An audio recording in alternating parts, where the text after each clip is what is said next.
اللهم صل على سيدنا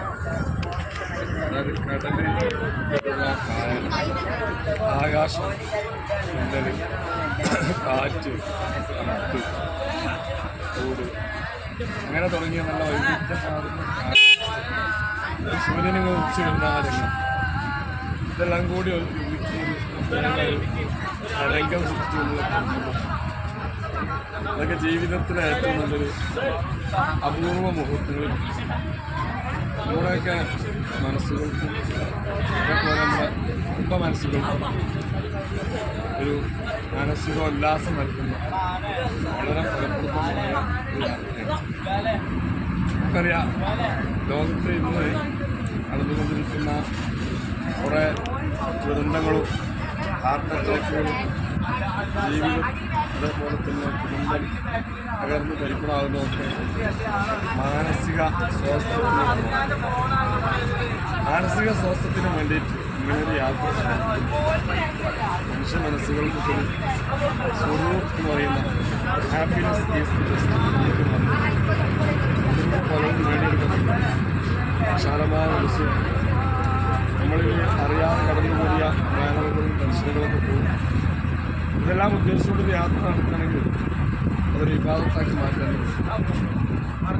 അല്ലാതെ കേവലം ഒരു മണിയാളത്തിൽ മാത്രം അടങ്ങിയ ജീവിതം, അകമ്പള്ളിയിൽ മാത്രമുള്ള മുത്താലിമിൻ്റെ ജീവിതം, ഏതെങ്കിലും മുക്കുമൂലയിൽ മാത്രം വെടിപിടിച്ചെങ്കിൽ ഇതിൽ നിന്നൊക്കെ ഒരു വിമോചനത്തിൻ്റെ നല്ലൊരു പടപ്പാട്ട് പാടാൻ ഏറ്റവും നല്ല സ്വാസ്ഥ്യത്തിൻ്റെ നല്ലൊരു സുഗന്ധാന്തരീക്ഷത്തിലേക്ക് പോകാൻ ഇതുപോലുള്ള യാത്രകളൊക്കെ സംബന്ധമായി നമ്മുടെ പ്രിയപ്പെട്ട മുഹമ്മദ് ഇയാസ് സാഹിബിലാണ് അദ്ദേഹത്തോട് ചോദിച്ചു. പരിശുദ്ധ ഖുർആനിൽ എത്രയോ സ്ഥലങ്ങളിൽ കാണാം സീറൂഫിൽ അറിവ്. പരിശുദ്ധ ഖുർആൻ പറയാം, നിങ്ങൾ ഭൂമിയിലൂടെ സഞ്ചരിക്കും, എന്നിട്ട് പങ്കുറൂ കൈപ്പക്കാൻ ആത്തിപത്തിലതീന മീൻ പബലിച്ചു. അങ്ങനെ തുടങ്ങി പല രംഗങ്ങളിലും നടക്കാനും സഞ്ചരിക്കാനും പ്രയാണം നടത്താനുള്ള ആഹ്വാനം പലയിടങ്ങളിലും.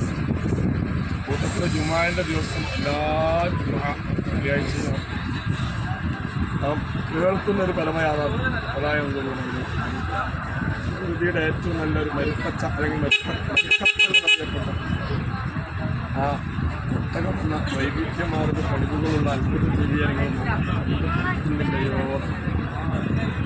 നെങ്കുറൂടാന്ന് പറഞ്ഞാൽ ശരിക്കും മനസ്സിൻ്റെ ഉള്ളിൽ നിന്ന് കത്തിയ ചിന്തയിൽ അധിഷ്ഠിതമായ നോട്ടം നോക്കുന്നില്ലയോ നല്ല ചിന്താർഹമായ നോട്ടം.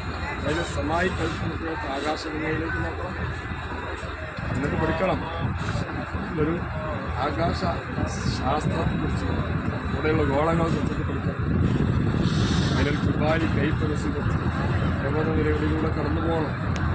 അവിടുത്തെ പ്രകൃതികളും ക്ലൈമറ്റുകളും അവിടുത്തെ പർവ്വത നിരകളും വനനിരക്കുകളൊക്കെ കുറിച്ച് നാം അതിനെക്കുറിച്ചൊരു പഠനം കഴിഞ്ഞില്ല. ഭൗമോപരിതലം ഭൂമിയുടെ ഉപരിമണ്ഡലങ്ങളും സുന്ദരമാണ്. അതിനെക്കുറിച്ച് നന്നായിട്ട് എങ്ങനെയാണ് ഭൂമിയുടെ സംവിധാനങ്ങൾ, ഭൂമിയുടെ കറക്കം എങ്ങനെയാണ്, ഭൂമിയിൽ മനുഷ്യവാസം എങ്ങനെയാണ്, ഇതിനെക്കുറിച്ചൊക്കെ നല്ലൊരു പഠനം ആവശ്യമാണ്. പരിശുദ്ധ ഖുർആൻ എല്ലാ ആഴ്ചയും നമ്മോട് ഉത്ബോധിപ്പിക്കുന്നുണ്ട്. ഇൻഷാ അല്ലാഹ് ഇത്തരം യാത്രകളൊക്കെ നമ്മുടെയൊക്കെ കസ്റ്റമേഴ്സുമായിട്ടും ഫാമിലിയുമായിട്ടും നമ്മുടെയൊക്കെ നല്ല ഫ്രണ്ട്സുമായിട്ടൊക്കെ യാത്ര നടത്തിയിട്ട് യാത്ര തന്നെ നല്ലൊരു വിശുദ്ധ ആരാധനയാക്കി മാറ്റാനുള്ള ശ്രമം ഇതിലൂടെ നടത്താം. എങ്കിൽ ആത്മീയമായ മാനസികമായ ഉല്ലാസം, അതിലൂടെ ശാരീരികമായ ആരോഗ്യ സംരക്ഷണമൊക്കെ അല്ലാഹു വലിയ മഹാഭാഗ്യം നമുക്കൊക്കെ എല്ലാ കാലത്തും ചെറിയ ജീവിതത്തിലാണെങ്കിലും വലിയ സോപാനങ്ങളെ കീഴടക്കാം. അല്ലാഹു ലോകം അല്ലാഹു നമുക്ക് വിജയിപ്പിച്ചു തരട്ടെ. അല്ലാഹു നല്ല ഖൈറും ബറക്കത്തുള്ള ഏറ്റവും വലിയ പുണ്യാത്മകമായ ഐശ്വര്യപൂർണ്ണമായ സന്തോഷജനകമായ ജീവിതം അവർക്ക് നമുക്ക് പ്രധാനപ്പെട്ട